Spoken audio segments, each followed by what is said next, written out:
morning to each and everyone, especially those on the other side of the world. There is no time and space between us. There is only this present moment that we are.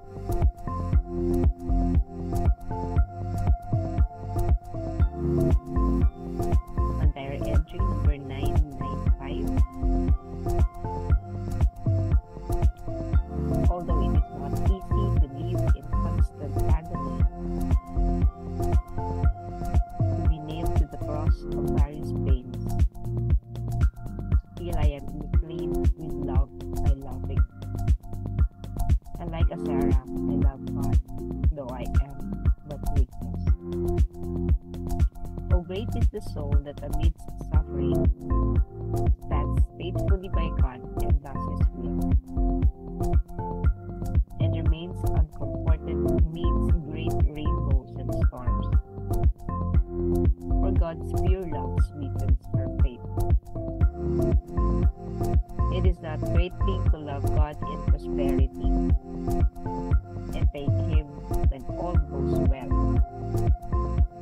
but rather to adore Him midst great adversities and love Him for His own sake and place one's hope in Him.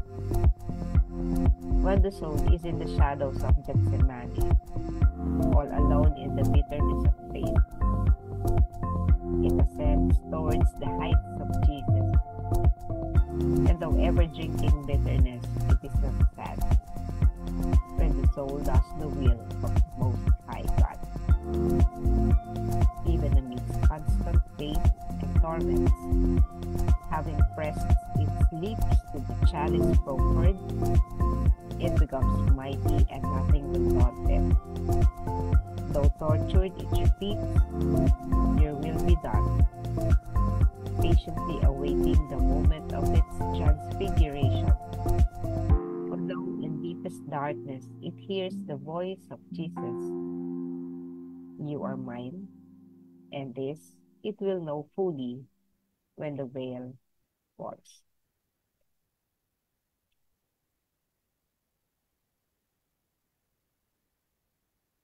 Bagamat hindi madaling mamuhay sa patuloy na paghihirap, ang maipako sa krus ng sari-saring pasakit. Gayunpaman, ako ay nag-alab sa pag-ibig sa pamamagitan ng pag-ibig. At tulad ng isang sarap, mahal ko ang Diyos kahit ako ay kahinaan.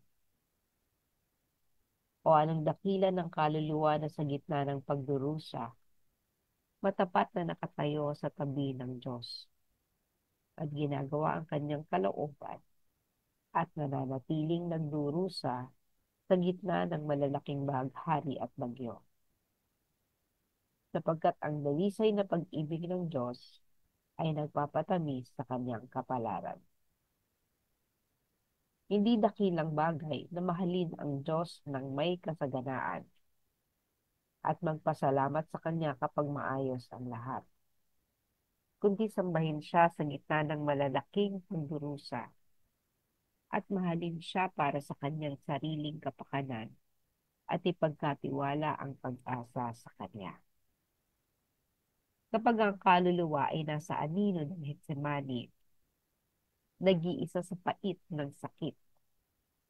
Ito ay umaakyat patungo sa kaitaasan ni Jesus. At kahit na umiinom ng kapaitan, hindi ito malungkot.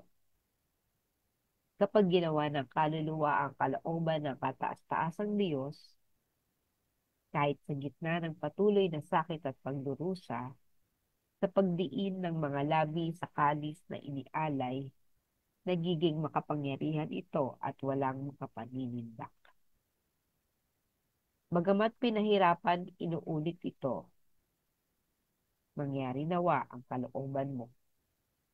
Matiyagang naghihintay sa sandali ng pagbabagong anyo nito, sapagkat bagaman nasa pinakamalalim na kadiliman, naririnig nito ang tinig ni Jesus.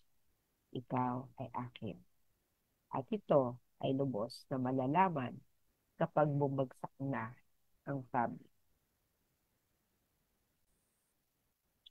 So, medyo mahina ang audio kasi nag-earphone po ako. Pasensya.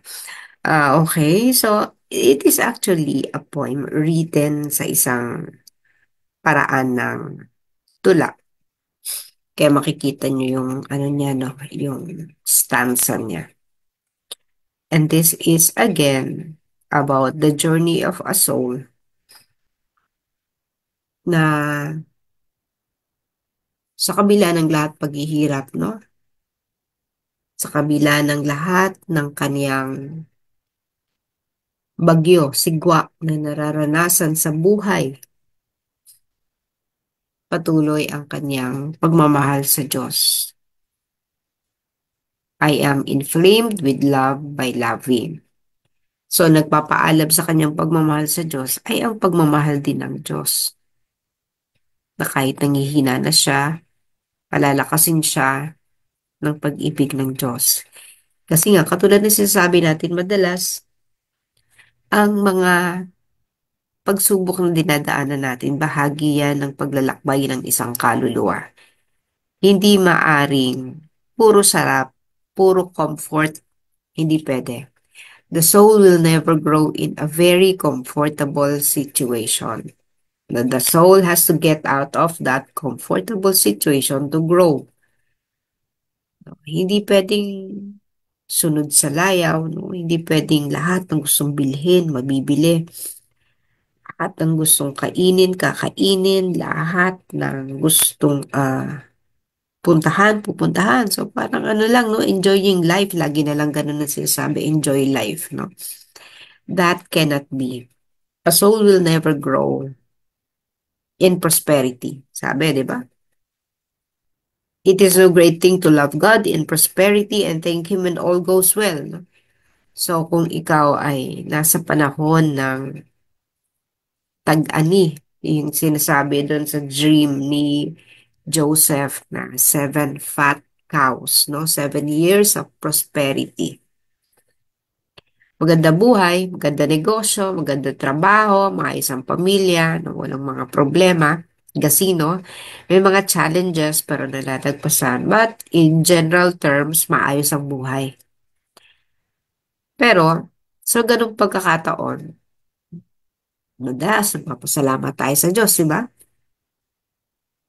Malakas ang ating, yung iba, maayos ang pananampalataya, no? Yung iba naman, nalimutan na rin ng Diyos kasi masaya ang buhay, no?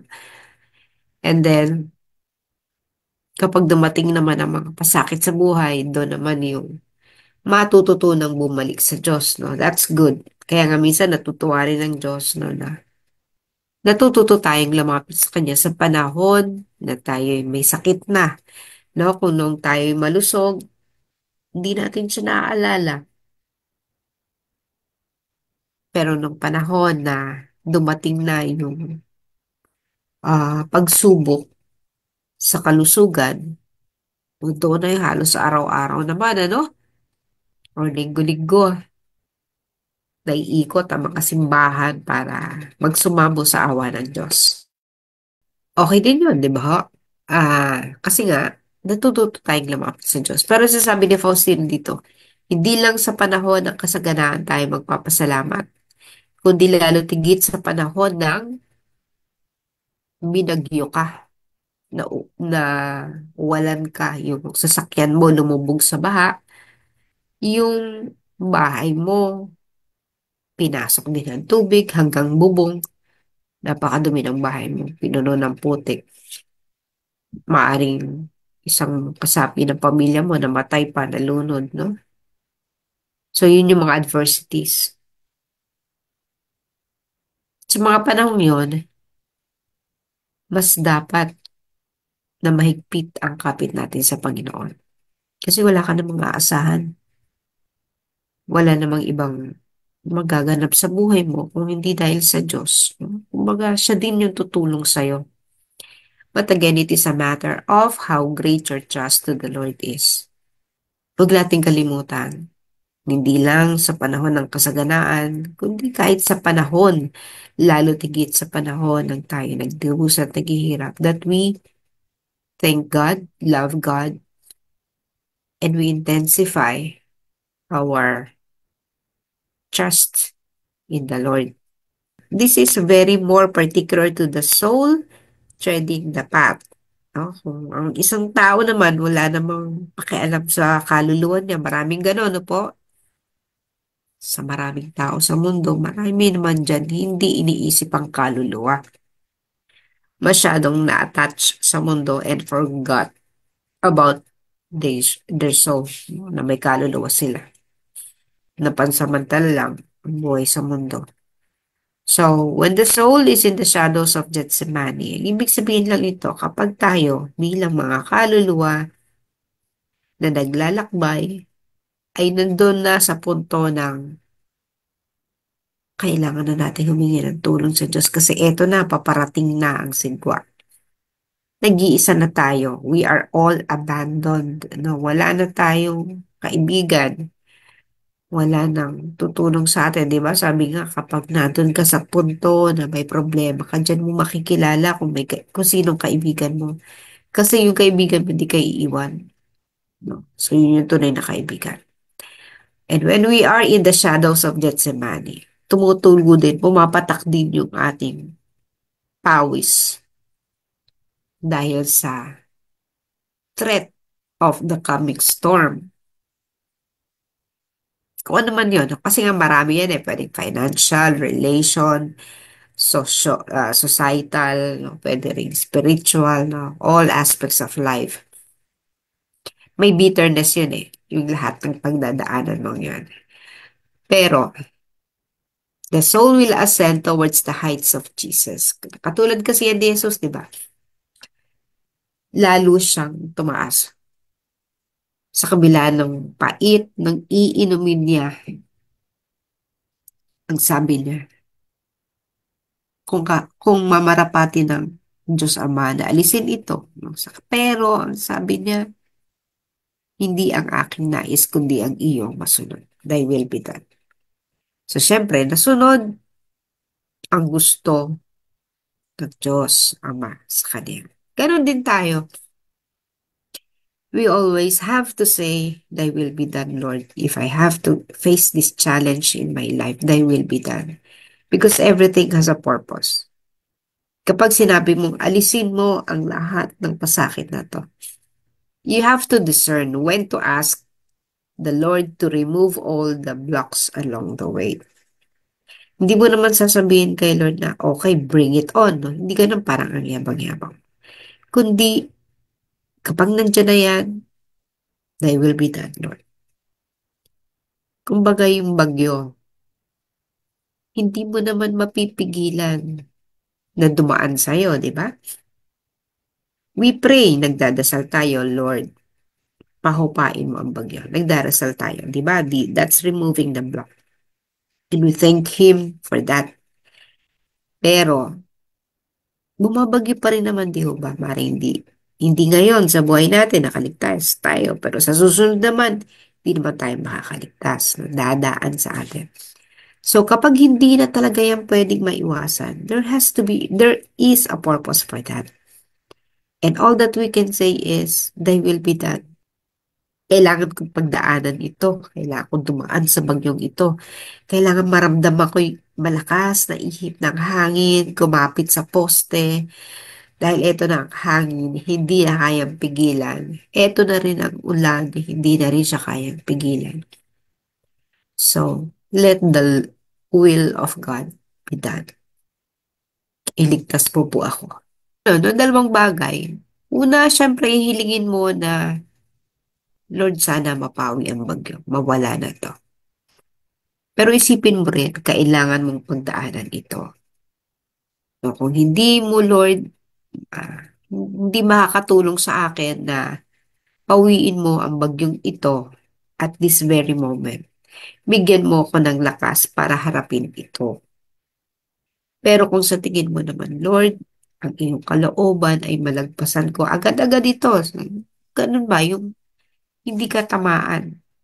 Maybe because you have done a lot of good things already in your life that you already deserve not to be hit by that storm. No, maaring ganun. No? So, kapag marami kang credit, malalagpasan mo yon, hindi ka dadaanan, no? But you have the obligation to help people who have been hit. No, kung sino yung naapektuhan, may obligation ka naman tumulong dun. Hindi pwedeng nakatingin ka lang, salamat sa Diyos, nakaligtas ako. No, yung, ikaw pa rin yung center. So, kung nakaligtas ka sa bagyo and others did not, you have the obligation to help them. Otherwise, edi sana tinamaan ka na rin lang ng bagyo para maranasan mo kung paano bagyuhin. So, ganon. The soul is in the shadows of Gethsemane, all alone in the bitterness of pain. It ascends towards the heights of Jesus. Kailangan umakyat ang level ng soul mo. Umakyat. Hindi yung lalong mag-deteriorate, lalong humina ang pananampalataya kasi hindi yun makakatulong sa kaluluwa mo. And don't ever drinking bitterness, it is not sad when the soul does the will of the Most High. Tapos, having pressed its lips to the chalice proffered, no? Parang andyan na, no? Yung bang kakagatin mo na. Hindi na kasi talaga may iwasan, no? Pero, dahil siya ay pinalakas ng kaniyang pananampalataya at pananalig sa Diyos, kahit na inumin niya yung mapait na kopa, kahit na paulit-ulit siyang tamaan ng sigwa, sasabihin pa rin niya, thy will be done. At kapag nangyari na yon, pag sinabing, and this, it will know fully when the veil falls. So, marirealize na ng kaluluwa. Kapag nawala na yung lambong, nawala na yung veil, no? Mapapansin nyo yung word na veil, palagi yung nababanggit. Kasi that is symbolic. No? Kaya nga meron din tayong sinusuot na veil. At kailangan yung veil na yon tanggalin mo kapag kaharap mo na ang Panginoon. Kasi yun na yun, malinaw na wala ng lambong. Face to face with God. So, nagiging malinaw ang lahat after the storm. Di ba? Madilim ang langit. Pagkatapos ng storm, maaliwalas na ang langit. Wala na yung veil. Ang veil, yun yung thick clouds. No? Hindi mo na makita ang araw. So, nawawala yun kapag nalagpasan. Yung sinasabi nga na, this too shall pass. Let that be a reminder for all of us. Lahat ng ito ay lumilipas. Lahat ng ating suliranin lumilipas. No? Parang sabihin mo, Lord, mamamatay na ako, hindi pa tapos, hindi pa lumilipas. Lilipas din po yan. Maybe not in your time, no, but lilipas pa rin yan. Ano man yung pinagdaanan mo as a person, as a soul, lilipas. Ano man ang pinagdaanan nyo as a family, lilipas. Ano man ang pinagdadaanan nyo as a community, lilipas. Palaki siya ng palaki. Ano man ang pinagdadaanan natin bilang isang bansa, lilipas din yan. Kasi pag bansa na, collective yun eh, maraming involved. Hindi mo na control lahat, but you have a role in your community, in your country, to help it evolve. So, hindi rin pwede na sarili mo lang iniisip mo or pamilya mo lang iniisip mo. You also have to think of the broader community, the broader world. No? That is how we also pray for others. Hindi na lang yung community natin ang pinagdadasalan, but we pray for the entire humanity, for the entire race, and for this world.